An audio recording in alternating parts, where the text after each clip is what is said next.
साथ संगत जी, प्रेम से कहना जी, दयानंद का एक नई साखी के साथ स्वागत है आप सभी का आपके ही अपने YouTube चैनल पर। आज की साखी का विषय है अक्लमंद को। एक बार एक सेठ था। सेठ का नाम था हरिराम। सेठ हरिराम का कारोबार बहुत फैला हुआ था। बहुत से नौकर उसके पास काम करते थे।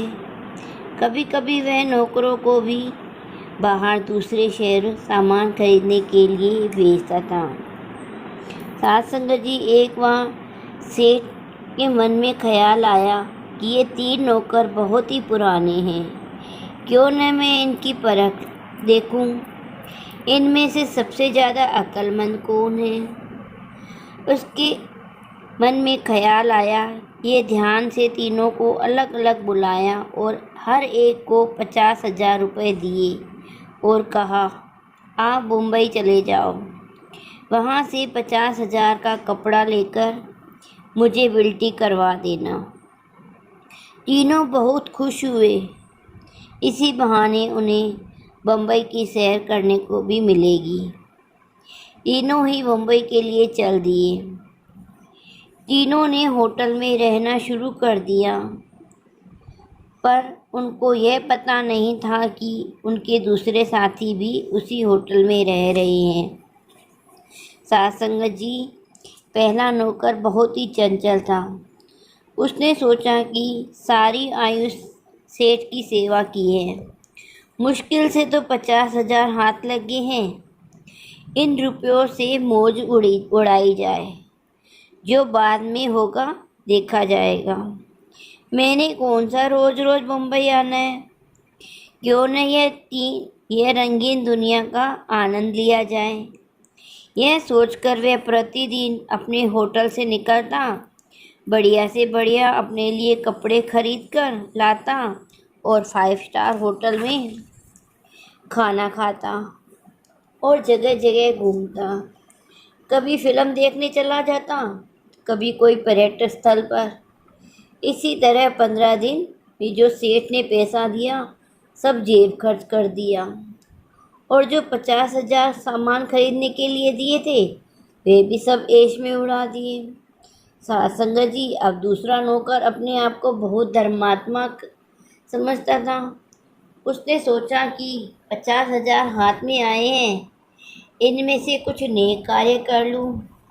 साथ संगत जी, उसने कुछ ऐसा कार्य किया। अनाथालय चला गया, कुछ महिलाओं को, आश्रमों को, कुछ दान पुण्य लंगर करके सारी पूंजी समाप्त कर दी।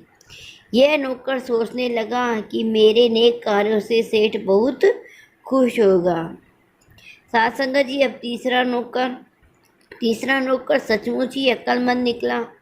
मुंबई तो वह पहली बार ही गया था, परंतु उसने जाते ही सबसे पहले भिन्न भिन्न कपड़ों की मिलों में थोक विक्रेताओं को पास पास घूमकर अच्छा कपड़ा चुना और सारा सामान खरीदकर सेठ को बिल्टी करवा दिया। अब तो बाकी समय बचा। उसने अपने मुंबई शहर को देखा और मनोरंजन भी किया। जितना जेब खर्च सेठ ने दिया, उसी में से सब कुछ देख लिया। निश्चित समय बीतने पर तीनों नौकर वापस सेठ के पास लौटे। जब सेठ ने पहले से पैसा तथा सामान के बारे में पूछा, तो वह शर्म से उसका सिर नीचे था। जुबान से केवल इतना ही कह पाया, साहिब, मैं भटक गया था। बम्बई की चकाचौंध जिंदगी और रंगीनियों में फंसकर असली मकसद को भूल ही गया था, इसलिए सारा पैसा खत्म हो गया। मुझे क्षमा कर दीजिए। सेठ को बहुत गुस्सा आया, क्योंकि सेठ ने पहले ही खर्च करने के लिए पर्याप्त धन दिया था। साथ संगत जी, जब दूसरे नौकर से सामान के बारे में पूछा, तो वह बहुत प्रसन्न होकर कहने लगा, सेठ साहब, मैंने आपकी दी हुई पूंजी ऐश में नहीं उड़ाई, परंतु नेक काम, दान पुण्य लंगर आदि में खर्च किए। सेठ को इसका उत्तर सुनकर और भी ज़्यादा निराशा हुई और गुस्सा आया। वह क्रोध से बोला, मूर्ख, जो काम तुझे करने को कहा वह तो तुमने किया ही नहीं। तूने अपनी मनमानी की, इसकी सज़ा तुम्हें अवश्य मिलनी चाहिए। साध संगत जी, अब तीसरा नौकर सामने आया तो सेठ ने मुस्कुराते हुए कहा, शाबाश, तेरी भेजी बेल्टी व सामान मुझे मिल गया। मैं तेरे पर बहुत प्रसन्न हूँ।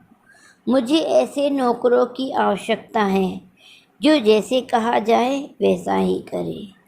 सेठ की भांति इस प्रभु ने भी हमें इस दुनिया में विशेष कार्य के लिए भेजा है। वह कार्य अपनी आत्मा को मूल स्वरूप परमात्मा की पहचान। साध संगत जी, प्रभु ने हमें श्वासों की पूंजी देकर भेजा है। प्रभु का ज्ञान प्राप्त करने से पश्चात हमारे सारे शारीरिक गृहस्थ के समाज के कार्य करना जायज़ है।